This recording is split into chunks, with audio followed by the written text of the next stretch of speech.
विष्णवे कालरूपाय तुभ्यम् नमो नारसिंहाय शेषाय तुभ्यम् नमः कालरुद्राय संहारकर्त्रे नमो वासुदेवाय तुभ्यं नमस्ते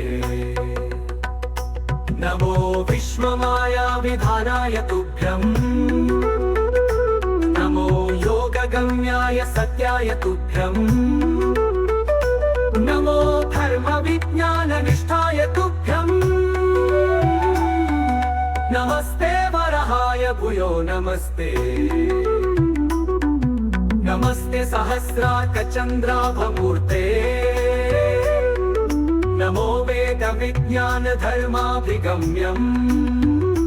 नमो देवदेवादिदेवाय तुभ्यम् प्रभु विश्वयानेथ भूयो नमस्ते नमः शम्भवे सत्यनिष्ठाय तुभ्यम्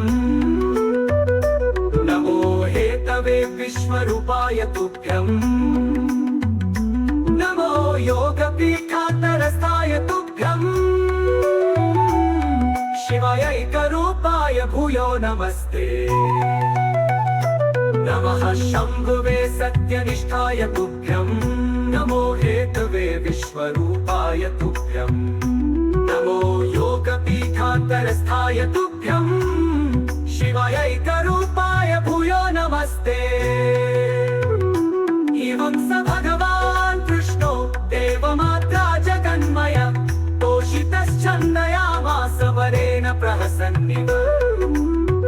इति कूर्मपुराणे पूर्वभागे सप्तदशाध्यायान्तर्गतम् अदितीकृतं कृष्णस्तोत्रं समाप्तम्।